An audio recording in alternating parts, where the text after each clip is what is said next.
एक बार फिर स्वागत है आपका आपके अपने चैनल लाइव उमंग में। तो आज हम इस वीडियो के माध्यम से बात करने वाले हैं अभी हाल ही में सेंट्रल बैंक में ऑफिसर की और मैनेजर की पदों की भर्ती का नोटिफिकेशन वो जारी किया गया है, जिसके अंतर्गत अगर बात की तो टोटल 45 पदों के लिए आपसे ऑनलाइन आवेदन मांगे गए हैं।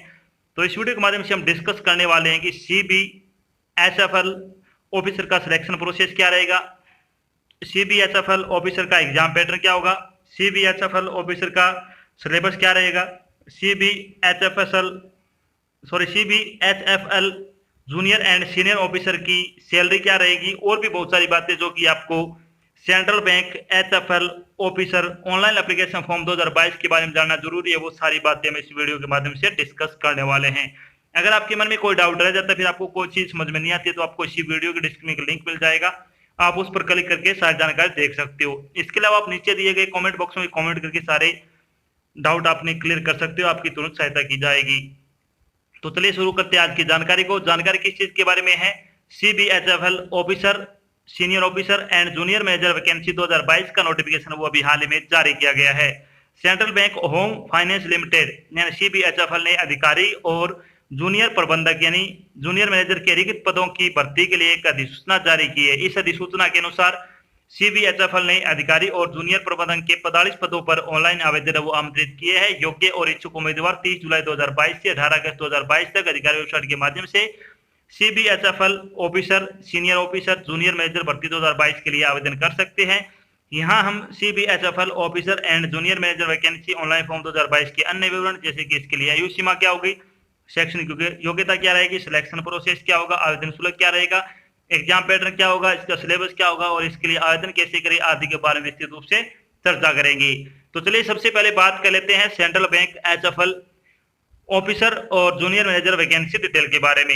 वैकेंसी डिटेल के बारे में अगर अपन बात करें तो ऑफिसर की टोटल अगर बात करें तो 22 पोस्ट है, सीनियर ऑफिसर की 16 पोस्ट है और जूनियर मैनेजर की 7 पोस्ट है। इस तरह से टोटल अगर बात करें तो आपसे 45 पदों के लिए ऑनलाइन आवेदन वो आमंत्रित किए गए हैं। चलिए बात कर लेते हैं इन पदों के लिए आपकी शैक्षणिक योग्यता क्या होनी चाहिए। शैक्षणिक योग्यता के बारे में अगर बात करें तो ऑफिसर की अगर बात करें तो आपको किसी मान्यता प्राप्त विश्वविद्यालय से किसी विषय में ग्रेजुएट होना चाहिए और साथ में आपके पास 1 साल का एक्सपीरियंस होना चाहिए in any housing finance company यानी NBFC। और सीनियर ऑफिसर की अगर बात करें तो ग्रेजुएट होना चाहिए और 2 साल का एक्सपीरियंस होना चाहिए NBFC में। अगर बात करें जूनियर मैनेजर की तो ग्रेजुएट होना चाहिए, 3 साल का आपके पास एक्सपीरियंस होना चाहिए in any housing finance company में। तो ये आपकी योग्यता, अगर आपने ग्रेजुएट करके साथ में आपके पास एक्सपीरियंस है तो आप इसके लिए योग्यता रखते हो, आप अप्लाई कर सकते हो। बात करते हैं आयु सीमा के बारे में। आयु सीमा के बारे में अगर बात करें तो मिनिमम एज आपकी 21 वर्ष होनी चाहिए और मैक्सिमम एज आपकी 30 वर्ष हो सकती है। इसके अलावा जो आपको सरकारी नियमों के अनुसार जो सरकारी नौकरी में आयु सीमा में छूट दी जाती है वो छूट आपको यहाँ पे भी प्रदान की जाएगी। बात करते हैं इम्पोर्टेंट डेट के बारे में। तो इम्पोर्टेंट डेट के बारे में अगर बात करें तो NBFCL एप्लीकेशन प्रोसेस स्टार्ट की अगर बात करें, आपके ऑनलाइन फॉर्म भरने की स्टार्ट डेट के बारे में अगर बात करें, यानी सेंट्रल बैंक में जो ऑफिसर की भर्ती है उसकी ऑनलाइन एप्लीकेशन फॉर्म स्टार्ट है वो 30 जुलाई से आपके फॉर्म भरने शुरू हो चुके हैं।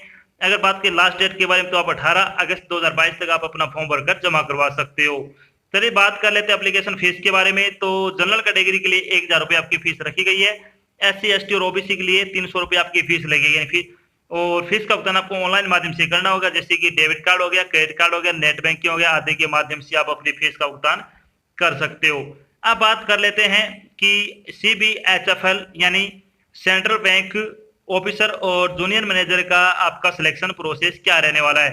सिलेक्शन प्रोसेस के बारे में अगर अपन बात करें तो आपका ऑनलाइन आपका रिटन एग्जाम होगा यानी CBT होगा, ग्रुप डिस्कशन टेस्ट होगा यानी GD होगा, या फिर पर्सनैलिटी रहेगा और साइकोमेट्रिक टेस्ट रहेगा। उसके बाद आपका डॉक्यूमेंट वेरिफिकेशन होगा, उसके बाद आपका मेडिकल एग्जाम होगा। इन सभी चरणों से गुजरने बाद ही आपको फाइनल सिलेक्शन है वो दिया जाएगा।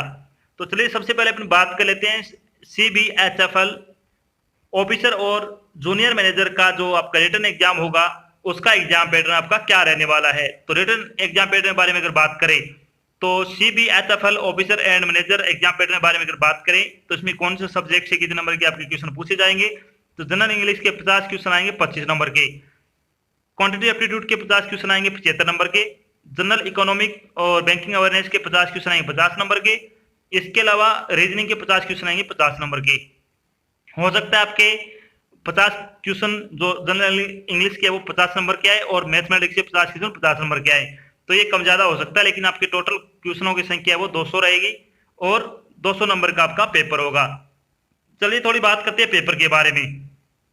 पेपर के बारे में अगर बात करें तो पेपर आपका ऑब्जेक्टिव टाइप का होगा और पेपर में कुल 200 प्रश्न होंगे, प्रत्येक प्रश्न 1 नंबर का होगा। पेपर को हल करने के लिए 120 मिनट का समय दिया जाएगा। परीक्षा आपकी ऑनलाइन आयोजित की जाएगी, यानी पेपर आपका सीबीटी मोड में आयोजित किया जाएगा। टोटल 200 क्वेश्चन होंगे और आपको 120 मिनट में आपको एक क्वेश्चन वो सोल्व करने होंगे।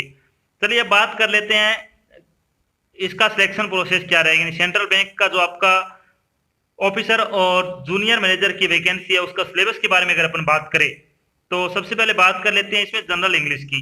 इसमें क्या क्या आएगा, इसमें आएगा verb, tense, voice, subject verb agreement, article, comprehension, fill in the blanks, adverb, error correction, sentence rearrangement, ancient passage, vocabulary, antonyms and synonyms, grammar और इडियम एंड फ्रेजेस संबंधित आपके क्वेश्चन इसमें पूछे जाएंगे।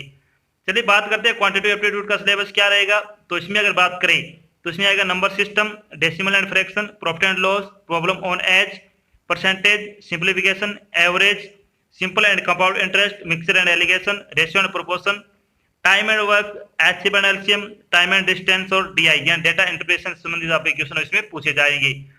चलिए बात करते हैं अब जनरल अवेयरनेस का सिलेबस क्या रहेगा।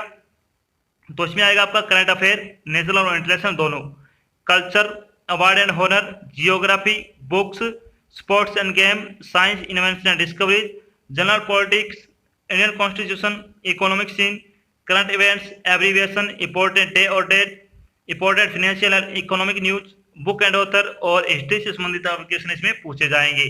सबसे ज्यादा आपको ध्यान देना है इकोनॉमिक न्यूज पर और स्टैटिक जीके और बैंकिंग जीके, ये आपकी सबसे ज्यादा इंपॉर्टेंट रहने वाली। यहाँ पे अब बात करते हैं आपका रीजनिंग का सिलेबस।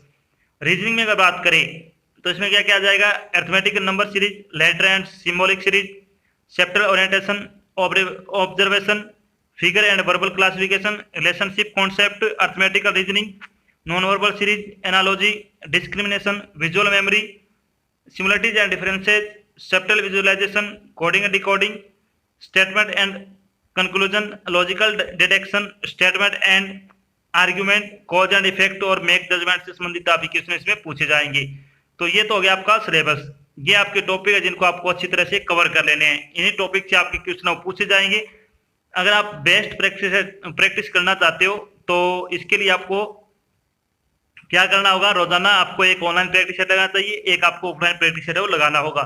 स्टार्टिंग से अगर आप ये स्ट्रेटेजी अपनाते हो तो आपकी तैयारी वो अच्छे लेवल तक हो जाएगी। जब तक आपका एग्जाम होगा तो आपको आपकी एक्यूरेसी का पता लग जाएगी कि आप कितना पानी में हो, कितनी आपको और तैयारी करनी चाहिए और किस सब्जेक्ट में आप वीक हो और किस में आपके नंबर वो अच्छे आ रहे हैं। ये सारी चीजें आपको क्या है, एग्जाम होने से पहले पहले आपको जांच लेनी है, ताकि आप जब एग्जाम देने जाओ तो आप उसमें अच्छे नंबर लेकर पास हो सको। अब बात करते हैं जब आपका फाइनल सिलेक्शन हो जाएगा तो आपकी सैलरी क्या रहेगी। सैलरी बारे में अगर अपन बात करें तो आपकी जो ऑफिसर की अगर बात करें तो मिनिमम सैलरी 3 लाख रुपए पर एनम यानी पर प्रतिवर्ष आपको 3 लाख रुपए का पैकेज दिया जाएगा। जिसके अकॉर्डिंग अगर बात करें तो आपकी सैलरी वो 30,000 के आसपास, आपकी सैलरी वो 28 से 30,000 के आसपास आपको सैलरी वो दी जाएगी। एक्सपीरियंस की अगर बात करें तो आपकी एक्सपीरियंस 1 साल का है तो आपको 30,000 रुपए आपको सैलरी दी जाएगी और मैक्सिमम आपको 60,000 रुपए सैलरी वो दी जाएगी। सीनियर ऑफिसर की अगर बात करें तो मिनिमम सैलरी आपको 4 लाख रुपए दी जाएगी प्रति वर्ष, और अगर आपके पास एक्सपीरियंस है तो 30,000 रुपए पर मंथ के हिसाब से आपको सैलरी दी जाएगी और मैक्सिमम आपको 60,000 रुपए प्रति वर्ष आपको सैलरी प्रति मंथ आपको सैलरी वो दी जाएगी। अगर बात करें जूनियर मैनेजर की तो 5 लाख रुपए का आपका पैकेज होगा प्रति वर्ष का और आपका सेम रहेगा, 30,000 रुपए प्रति मंथ आपको सैलरी दी जाएगी अगर आपके पास 3 साल का एक्सपीरियंस है। अगर ज्यादा है तो आपको 60,000 रुपए सैलरी वो दी जाएगी। तो इसमें बहुत अच्छी सैलरी है, अगर आप योग्यता रखते हो तो आपको ये फॉर्म जरूर अप्लाई करना चाहिए। तो ये तो थी आज की एक छोटी जानकारी जिसके माध्यम से हम डिस्कस किया कि अभी हाल में सेंट्रल बैंक में ऑफिसर और जूनियर मैनेजर की भर्ती का नोटिफिकेशन है वो जारी किया गया है। साथ में हमने डिस्कस किया कि CBHFL ऑफिसर का सिलेक्शन प्रोसेस क्या रहेगा, CBHFL जूनियर मैनेजर का एग्जाम पैटर्न क्या होगा, CBHFL जूनियर मैनेजर का सिलेबस क्या रहेगा, CBHFL सीनियर ऑफिसर का एग्जाम पैटर्न क्या होगा, CBHFL सीनियर ऑफिसर का आपका जो सिलेबस है वो क्या रहेगा, सेंट्रल बैंक की आपकी जो ऑफिसर की है वो सैलरी क्या रहेगी, और भी बहुत सारी बातें जो कि आपको CBHFL ऑनलाइन एप्लीकेशन फॉर्म 2022 के बारे में जानना जरूरी थी, वो सारी बातें हमने यहाँ पे डिस्कस की है।